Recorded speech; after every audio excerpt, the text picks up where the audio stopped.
Siete pronti a conquistare il cuore della vostra amata principessa? Oggi vi parlo di un love letter.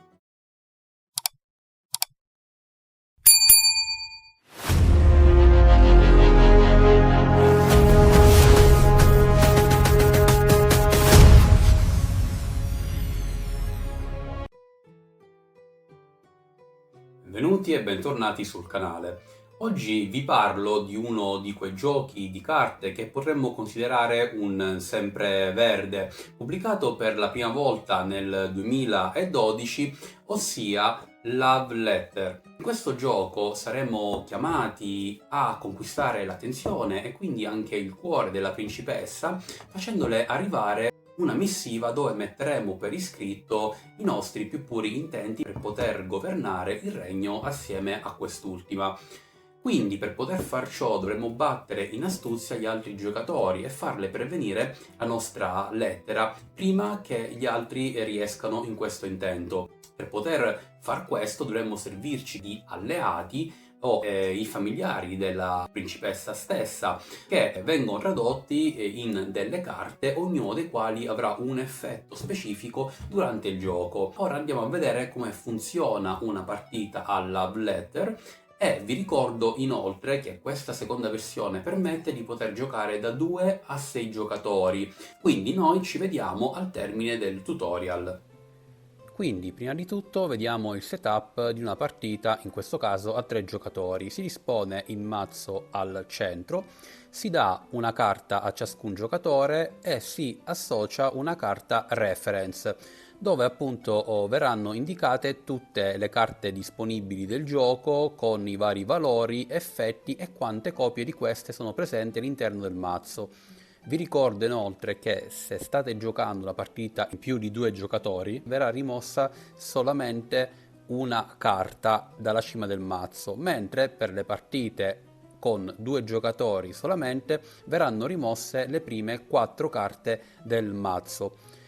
Troviamo ancora in alto a destra i segnalini favore. Questi ultimi indicheranno il punteggio corrente dei singoli giocatori, quindi il giocatore che per primo raggiungerà la soglia di segnalini favore richiesta, questa determinata dal numero di giocatori nella partita, avrà vinto il gioco. Dunque, ora vediamo come si svolge un turno di gioco a Love Letter. Dopo aver scelto il primo giocatore, quest'ultimo inizia pescando una carta dalla cima del mazzo, quindi dovrà scegliere fra le due quale carta giocare. Una volta giocata la carta e applicato il suo effetto, dunque si passerà in senso orario al prossimo giocatore, che farà la medesima cosa. Si proseguirà così di turno in turno fintanto che tutti i giocatori rimangono all'interno del round, poiché questi ultimi potrebbero venire eliminati da effetti delle carte degli avversari. Il round terminerà quando si verificherà una delle seguenti condizioni. La prima è che rimanga in gioco solamente un giocatore, quindi gli altri sono stati eliminati precedentemente. Nota che quando un giocatore viene eliminato dovrà voltare a faccia in giù la propria carta reference, che mostrerà una lettera con un sigillo spezzato. La seconda invece prevede che il round termina quando il mazzo di carte verrà esaurito, quindi tutti i giocatori ancora in gioco nel round corrente dovranno rivelare la propria mano e il giocatore con la carta dal valore più alto sarà decretato vincitore del round. Quindi prenderà un segnalino favore dall'apposita riserva aggiornando il suo punteggio, ma vedremo tra poco un'eccezione data da una carta nello specifico che potrà segnare un favore addizionale. Parlando nello specifico delle carte, avremo 10 personaggi da utilizzare per portare a termine il nostro compito. Quindi, ognuno dei quali in alto a sinistra avrà un valore, il nome, e infine in basso l'effetto che produrrà durante il gioco. Quindi iniziamo con la spia, che ha un valore 0. Questa è l'unica carta che fa eccezione alle regole del gioco, infatti può conferire un segnalino favore addizionale. Vediamo come. Infatti, se alla fine del round di gioco sei l'unico giocatore ad essere rimasto in gioco o ancora attivo quando il mazzo di carte è esaurito e hai giocato una carta spia o l'hai scartata, allora guadagnerai un favore aggiuntivo. Nota che per poter guadagnare il segnalino favore devi essere l'unico giocatore, poiché se due giocatori sono rimasti ancora in gioco fino alla fine del round e hanno giocato o scartato una carta spia, nessuno dei due otterrà un favore addizionale. Proseguendo abbiamo la guardia con un valore di 1, dovremmo scegliere un altro giocatore e nominare una carta che non sia una guardia. Se quel giocatore ha quella carta, allora quest'ultimo viene eliminato dal round corrente. Ancora troviamo il prete con un valore di 2. Semplicemente dovremmo scegliere un giocatore e guardare la sua mano. Una carta ovviamente molto strategica. Ancora abbiamo il barone con un valore di 3.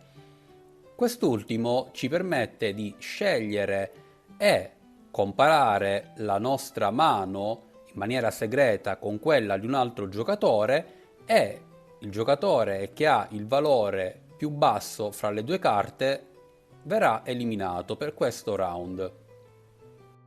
Con un valore di 4 troviamo l'ancella. Ci permette praticamente di essere immuni agli effetti delle carte dei nostri avversari, in quanto non potremmo essere bersaglio di questi ultimi fino al nostro prossimo turno. Il principe con un valore di 5. Puoi scegliere un qualsiasi altro giocatore, incluso te stesso, e quel giocatore scarterà la sua mano e pescherà una nuova carta. Ancora, il cancelliere con un valore di 6 ci permette di pescare due carte, quindi tenerne una e mettere le altre due in fondo al mazzo in qualsiasi ordine. Con un valore di 7 invece troviamo il re.